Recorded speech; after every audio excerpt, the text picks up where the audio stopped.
فرصة العمر. أبو فلش قاعد تقول شنو فيه، شنو مكتوب بعنوان المقطع؟ فرصة العمر.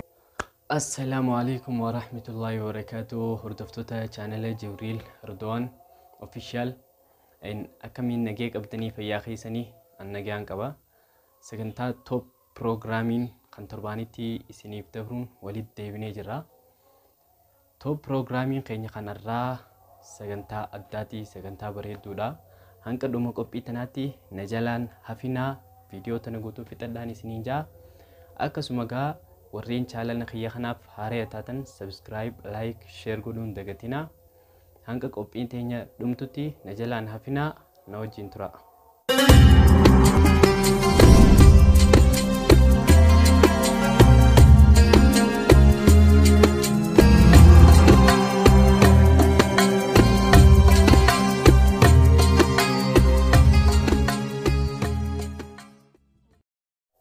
Egaa hordoftoota keenya top programming keenya kan irraa maali jechuun keessan noolamu.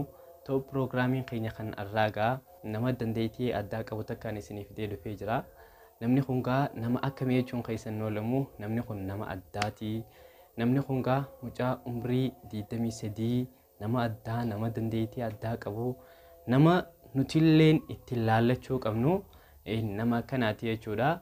Kanaafuu muciyyoo kana ani hedduu takkaan ajaa'ibsiifadhee isinillee akka akkas taate abdiin qaba.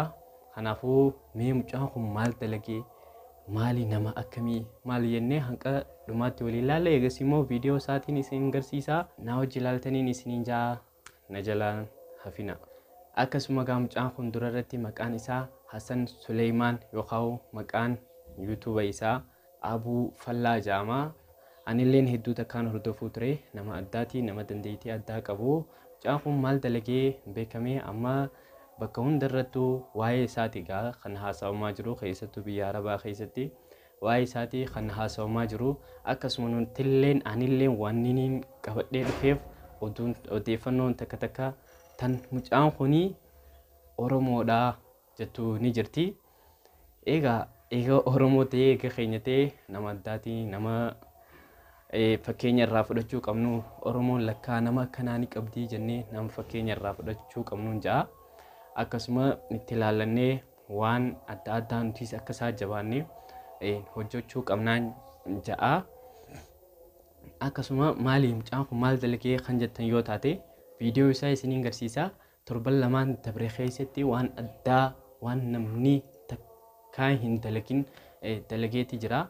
Torban lamaan dabre keessatti jechuudha. Guyyaa 12 keessatti miskiina ummata muslima tahaniif gargaarsaniin guuraa jee hanqaan danda'uun jee lafaa hidhatee mudhii isaa hidhatee ka'ee nama addaati.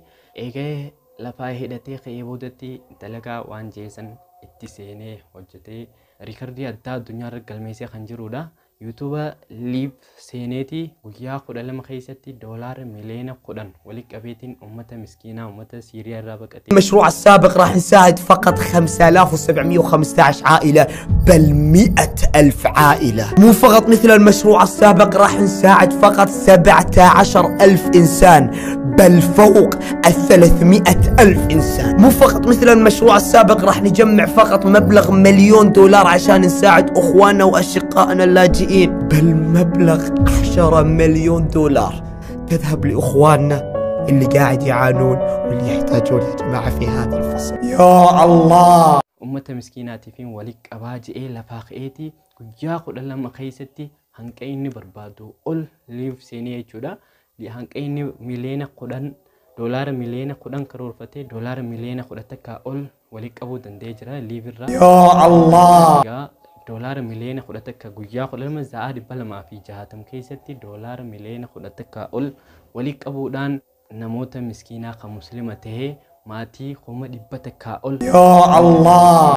لفاقي أكسما وانسن هجي دان غرسيسي جرا أكسما ملي مجان كوني بيا عربا كيستي جودا بكا بكمي جرا بيا عربا قفتي متكا دنيا تبي كمي جرا أكسما فوق إلين غرغدون عربوتا هندي فوتو يساتين فايمتي خنجرتودا nama addaatigaa doolaarri miliyoona 10 miskiinaaf nama guyyaa 12 keessatti yookaan zaadi 260 keessatti walitti qabee akka addaatiin ani ajaa'ibsiifadha.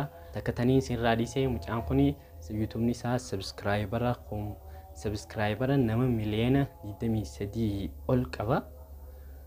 Nama addaatigaa nama miliyoona 23 ol qaba subscriber isaa akkasuma nutilleen inshallah achiin keenya jeetiin yaada akkasuma yoo isin kan achi geenyugaa yoo isin namni ilaalu jiru kun hundinuu subscribe nu gootan akkasuma isa sadarkaa mucaa kanaa bira ni keenya jeetiin yaada namoota keenya hunda namoota YouTuberotaan nama hunda Oromoon akka wal jajjabeessuun asumaanuu dhaamsa isiniif dhaama.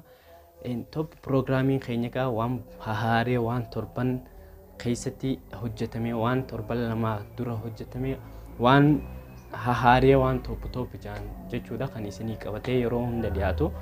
Arra top programming keenya kan arraa mucaa kanaa wajjii kan turre ta'a. Egaa top programming keenya kan arraa kana fakkaata. Top programming keenya kan arraa kutaa lamaffaan kana fakkaata. Akka irraa gammaddan, akka irraa barattan, akka nama addaatti ilaallattan, akka nama addaa tokkoon arraa wal bartan abdiin qabaa. Hanqa top programming torban dhufuutiin walitti deebinutti nagayaan tura. Wassalaamu alaikum wa rahmatullahi wa barakatuh.